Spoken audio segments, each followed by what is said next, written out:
பிப்ரவரி 5ஆம் தேதி வெளியாகும் அஜித்தின் எண்ணெறிந்தல் படத்துடன் வெளியாகுகிறது வஜ்ரம் படம். ஸ்ரீ சாய்ராம் பிலிம் ஃபேக்டரி பட நிறுவனம் சார்பாக பி. ராமு தயாரித்துள்ள படம் இது.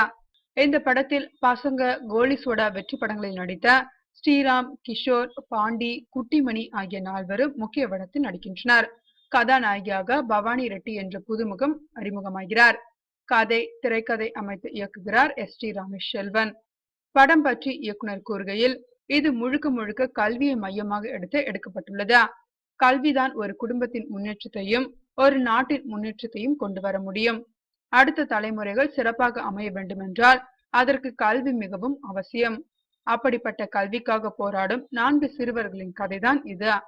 மனிதனுக்கு கல்வி அவசியம் என்ற கொள்கையோடுதான் வாழ்நாள் அனைவருக்கும் கல்வி என்ற அடிப்படையில் தன்னை அர்ப்பணித்து அனாதையாக கிடந்த 4 சிறுவர்கள் மற்றும் ஒரு சிறுமியை தத்தெடுத்து அவர்களோடு ஒரு பள்ளிக்கூடம் நடத்துகிறார் தம்பி ராமையா. எதிரிகளால் அப்பள்ளி அபகரிக்கப்படுகிறதா. மாணவர்கள் அனைவரும் சிறுவர் சீர்திருத்த பள்ளியில் சேர்க்கப்படுகிறார்கள். அங்கிருந்து தப்பித்து எப்படி எதிரிடம் போராடி தம்பி ராமையாவையும் பள்ளியையும் மீட்கிறார்கள் என்றுதான் இந்த படத்தின் திரைக்கதை. இந்த 4 பையன்களும் மிக இயல்பாக நடித்துள்ளனர். படப்பிடிப்பு அச்சன் கோவில், மூணாறு, சாலக்குடி, அசாம் போன்ற இடங்களில் படப்பிடிப்பை நடத்தியிருக்கிறார் இயக்குனர். படம் பிப்ரவரி மாதம் 6ஆம் தேதி உலகம் முழுவதும் வெளியாக போகிறதாம். 5ஆம் தேதி அஜித்தின் எண்ணெறிந்தல் வெளியாவது குறிப்பிடத்தக்கது.